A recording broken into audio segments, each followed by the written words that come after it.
I see a lot of these motivational speakers telling you what you need to do and how you have to go out there and grab life and don't be afraid and go to the mountain. And when you get to that mountain, build another mountain and blah, blah, blah.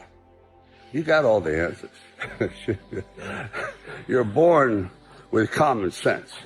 You may not believe it, but you have the answers. They're embedded in there. You know them. Just like all of a sudden, what? They gave them wisdom and not you? Come on, we all have it. I believe a lot of it is in our DNA. We're programmed to survive. Not just exist, to survive, prosper, go forward, blah, blah. You get it. So what I'm saying to you is this. A lot of these guys, women, have good ideas. They're very motivational, but motivate yourself because you have the instincts, you have the knowledge. The lesson lies in learning, and by teaching, you'll be taught. It's all there anyway, just needs to be thought out. Take those thoughts, they're embedded in your brain, that you already know the difference between right and wrong and how to succeed. How do you succeed? Perseverance. Just keep trying, keep trying. It's not that hard, not that complicated. I notice every year people make resolutions and maybe 5% stick. Because somehow along the way we sort of lose track of that ambition, that thought, and we say, I don't know if I can handle this, and I guess the word is we quit. I have, certainly on many times. But sometimes the word quitting gets a bad rap. By that I mean, if you're on the wrong path, you're on the wrong trail, you're going after something and it's just not working, period. It's just not flowing naturally. And you've been at it for a while, you go, I quit. Good. I did. And it opened up 1,000 new doors for me. So sometimes quitting is necessary to find your proper place in the world. By that I mean, in the early 70s, I went to New York with great ambition. Didn't know a person, like 8, 9 million people, and me, not one person. And I went there to be an actor. And let me just tell you, that was a bomb out. Man, did I crater. It was not pretty. So rather than completely go back and maybe drive a forklift somewhere, I said, okay, I really do love the film business. I love stories. I love telling stories. I'm not that good at it. At least I had never proven myself. And I started to write. And I would go into movie theaters with a really cheapy tape recorder. I record the dialogue. I think the first film I did was Easy Rider. And then I would try to write different dialogue. Kind of a contest. Not that I succeeded, but it's the effort that counts. But slowly but surely, I thought, wow, each screenplay is getting better. The first 5, you wouldn't line your bird cage with it. Nope. You wouldn't train your puppy on it. Nope. But around the 5th and 6th one, I went, not bad. And if I had never done that, I wouldn't be talking to you today. Because I had to go out and write my way into my future. No one was giving it to me.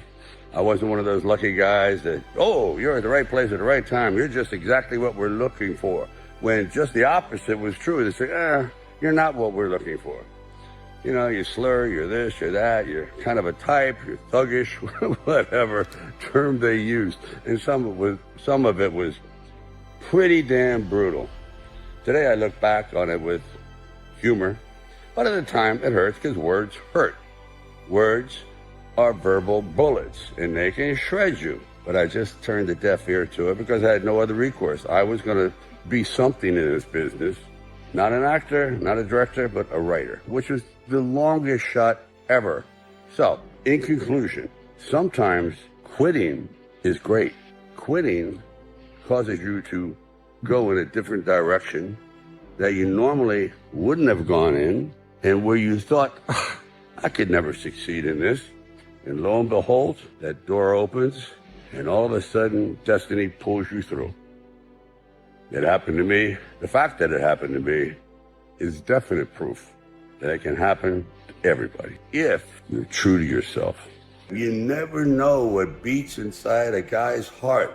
The exterior belies the interior. So, I could go on about this, but it happens, folks. It happened to me. It's happened to thousands of people before me. Everyone's a friggin' underdog. Even the guys that are billionaires.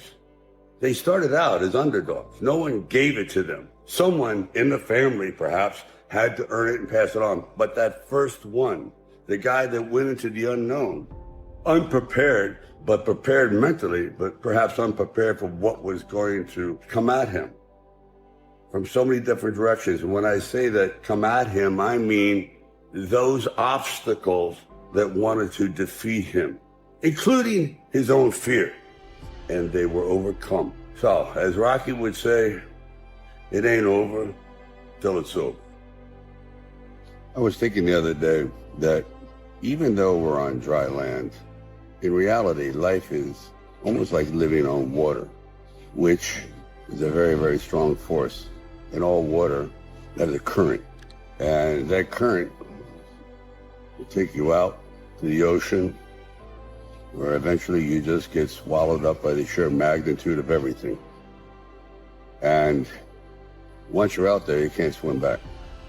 It just takes you where it wants to go, not where you want to go.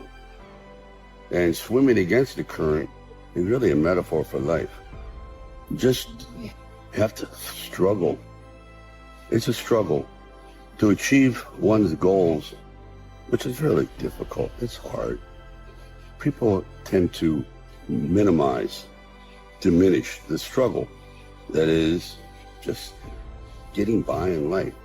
Quite often it's just easy to go with the current, but to be an individual, to feel as though you did your best in the game of life, you got to swim against the current. And boy, it's fatiguing.